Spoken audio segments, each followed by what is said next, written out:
तो दोस्तों आज मैं आपको एक ऐसी जगह दिखाऊंगा जहां पर अभी भी कलयुग का प्रवेश नहीं हुआ है। तो वृंदावन में एक ऐसी जगह है जहां पर आज भी लाइटें नहीं जलती हैं, जहां पर आज भी कोई इलेक्ट्रॉनिक मशीन आपका यूज़ नहीं होती है। उससे पहले आप सभी सब्सक्राइबर्स के लिए एक मैसेज जो है अनिरुद्धाचार्य जी महाराज की तरफ से। भगवान गीता में कहते हैं कर्मण्येवाधिकारस्ते मां फलेषु, तू कर्म करता चल। जो कर्म करता है ना फल भी उसी को मिलता है। कर्म ही नहीं करेगा फल कहाँ से मिलेगा। इसलिए फल क्या मिलेगा इस पर नज़र ना रखो, कर्म कितना बेहतर कर सकते हो इसका प्रयास करो। आप जितना बेहतर कर्म कर सकते हैं भगवान उतना ही बेहतर फल देते हैं। महाराज जी एक सवाल आता है कि हमारी इतनी सारी योनियों में जन्म हुआ है तो सिर्फ इंसान योनि के पाप कर्म है या बाकी सारी योनियां भी पाप कर्म करती है? जैसे जानवर जब 84 लाख योनियों में कोई भी पाप नहीं कर सकता, केवल मनुष्य। नए कर्मों को क्रिएट केवल मनुष्य शरीर से हो सकता है। नए कर्मों को जन्म इस शरीर से मिलता है। वो तो सब भोग है जो कर चुके हैं, उनके पास ऑप्शन नहीं है, पर अपने पास ऑप्शन है। राधे राधे। मैं खड़ा हूँ गौरी गोपाल आश्रम जो कि पूकी बाबा का आश्रम है, उनके गौशाला में। यहाँ पर काफ़ी सारी गायें हैं जो कि खुले में रखी गई है और बड़ा ही सुंदर दृश्य है काफ़ी ज़्यादा।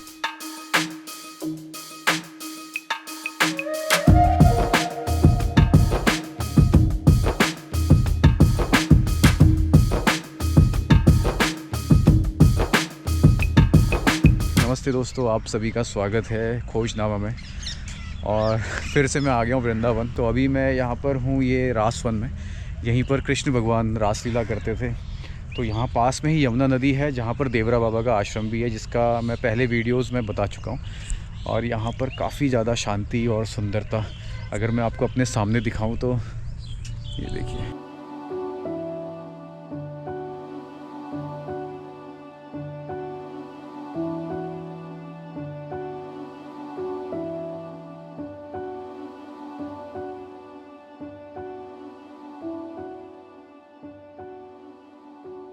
सामने एक छोटा सा आश्रम है, यहाँ पर कोई शायद बाबा संत रहते हैं, उनकी सामने गाय बंधी हुई है।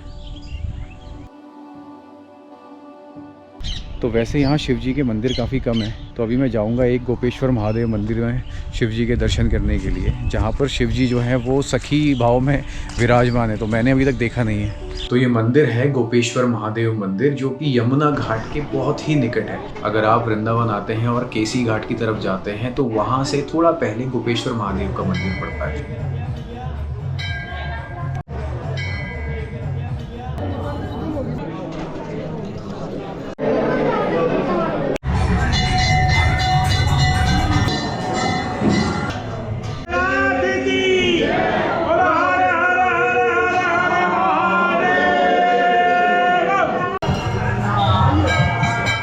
और गोपेश्वर महादेव मंदिर से निकलने के बाद मैं पहुंच जाता हूं केसी घाट, जो कि बिल्कुल पास में है।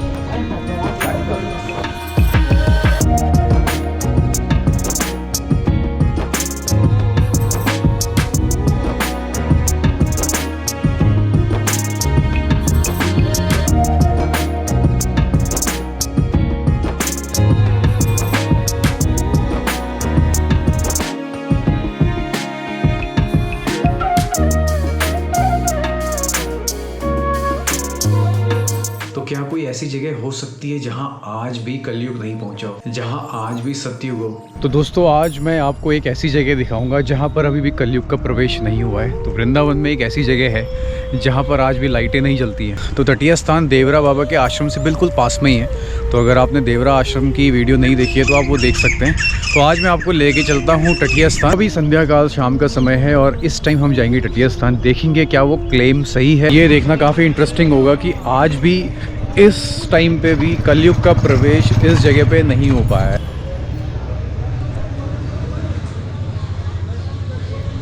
तो यहाँ फर्श भी नहीं है, पूरा रेत है और आप रेत में चल सकते हो।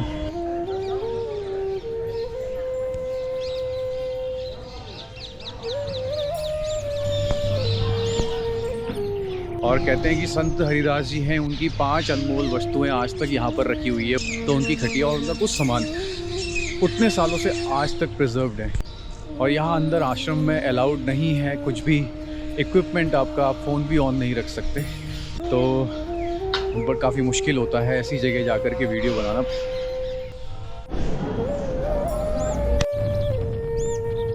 राधे राधे।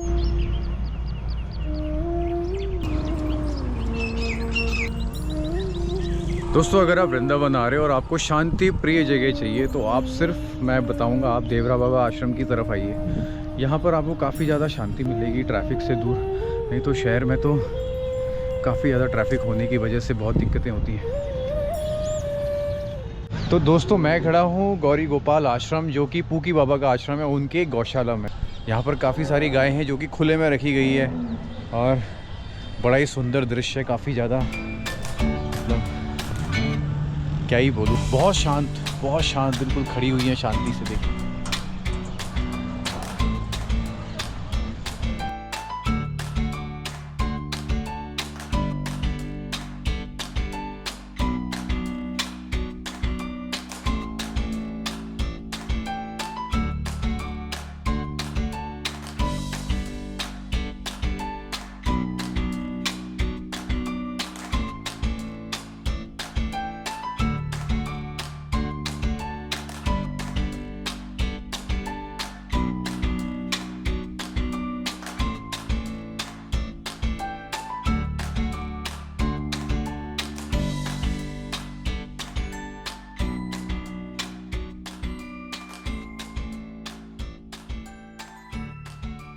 चार 400 गायें और 100 महादेव का ख्याल रखने के लिए। तो हर चार गाय पे एक आदमी रहता है ना, जो ख्याल रखता है। क्यों, बहुत बढ़िया, अच्छी व्यवस्था है। हाँ मतलब जो ब्राह्मण है वो दूषित हो चुके, संस्कार जो रहे ही नहीं है, बहुत कम रह गए। मतलब जैसे ब्राह्मण तो वही है जिसने ब्रह्म को जान लिया। अब ब्रह्म को जो जाने ही ना तो फिर सब शूद्र है ना। तो क्षत्रिय कुछ नहीं है, ब्राह्मण कुछ नहीं है, सब शूद्र पैदा होते हैं। कि अगर कोई मांस खा रहा है, अब सबसे बड़ी दिक्कत यही है कि ब्राह्मण तक मांस खा रहे हैं। तो जो मांस खा रहा है, किसी जीव की हत्या, अब यहाँ आप देखते हो ऐसी किसी जीव को मार के खा लिया, कितनी गलत बात है। तो उससे बुद्धि दूषित होगी तो नहीं होगा, क्या होगा? तो ब्राह्मण नहीं रहा। इससे निपटने का तरीका क्या है? इनसे निपटने का तो तरीका देखो, इस समाज में अभी इस टाइम पे तो बहुत मुश्किल हो चुका है। मैं सच बताऊँ, आप किसी को नहीं रोक सकते क्योंकि नियम कानून ऐसे हैं, आप रोक कैसे सकते हो किसी को? फिर भी किधर आकर्षित हुआ जाए? देखो अगर आप ज़बरदस्ती रोकोगे तो इंसान और करेगा। ये होता है ना, आप किसी को ज़बरदस्ती करो तो वो और बढ़ावा देते हो उस चीज़ को। तो वही है कि समझा के ही हो सकता है कि जान का महत्व पता लग जाए। अगर कि भैया एक मुर्गे में भी वही जान होती है जो एक गाय में है, एक गाय में वही जान होती है जो एक इंसान में है, तो सब में। सर इससे महाराज जी, इससे बचने का उपाय, ये दूषित बुद्धि ना हो, इसका तो एक ही उपाय है, भक्ति भाव होना चाहिए। लेकिन नाम जब बड़ा होना चाहिए, जैसे मन में हमेशा ना एक, जैसे मैं राम राम राम राम बोल, कभी कुछ क्या होता है, दिक्कत होने लगती है, आपको लगेगा कि यार मेरी बुद्धि बिगड़ रही है, तो आप ज़ोर ज़ोर से मन में राम राम राम राम चिल्लाने लगो, तो वो मन हट जाएगा वहाँ से। तो वो चाहे 15 मिनट लगे, 10 मिनट लगे, लेकिन बोलते रहो। बोलते रहें, जैसे कि आप 2-4-10 घंटा तक बोलते रहें, राधे राधे कृष्ण कृष्ण हे भगवान। हाँ। लेकिन सुरक्षा मिलती है? अरे बिल्कुल मिलती है, यही तो है चक्कर। ये है ना, जहर खा लोगे तो उसका काम है मारना, वो मारेगा। नाम जब करोगे, इसका काम है तारना, ये तारेगा ही तारेगा। तो जहर जैसा ही है ये, जैसे अमृत पियोगे तो उसका काम है कि आपको जीने देना। दवाई खाते हो तो रोग मिटाता है, ये नाम जप है, ये भी रोग मिटाता है। प्रभु जी, इस बुराई से बचने के लिए सबसे पहले दिनचर्या सही करनी पड़ेगी। सबसे पहले जैसे सुबह उठना, टाइमिंग बताइए। सुबह ब्रह्म मुहूर्त में उठते हैं। जैसे हम लोग सूरज से 1.5 घंटा पहले, जैसे मतलब मैं खुद उठता हूँ 4:30 बजे 5 बजे के बीच में। अभी जब ठंड का मौसम है, गर्मी में थोड़ा पहले उठ जाते हैं। तो सुबह उठे, सबसे पहले तो वही अपना पानी वानी पीते हैं, काफ़ी सारा पानी पिया, शरीर को थोड़ा, हाँ।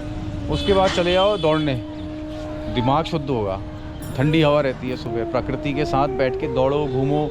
सुबह 2 घंटा अपने आप को दो, उसके बाद वापस आओ, जो आपका पूजा पाठ है वो थोड़ा निपटा के, कुछ खा पी के फिर अपने काम में लग जाओ। फिर शाम तक आप काम करोगे, 5-4 जो भी बचता है, या दिन में थोड़ा आराम हो गया। इसी बीच में आपको नाम जप करते रहना है। मतलब ऐसा होना चाहिए कि एक टाइम ऐसा आएगा कि सांस में, जब सांस चल रही होगी, एक बार आप चलता रहेगा वो सांस के साथ में, फिर आपको देखना ही नहीं पड़ेगा, सुनना ही नहीं पड़ेगा, तो चलता ही रहेगा। अनुभव कैसे होगा जी? अनुभव ये होगा ना, जब आपका नाम जब आपको लगेगा तो अचानक से आपके अंदर ना एक अच्छा भाव आने लगेगा, आंसू आ जाएंगे खुद से। तो एक अंदर से ना एक रोना आ जाता है, एक अलग खुशी होती है, वो महसूस होगी कभी ना कभी बीच में। तो एक वैसा एक भाव आता है ना, करुणा वाला भाव, कि आपको सब अच्छे लगेंगे, वो होने लगेगा। इसका मतलब आपका सही जा रहा है, आप सही रास्ते पे हो।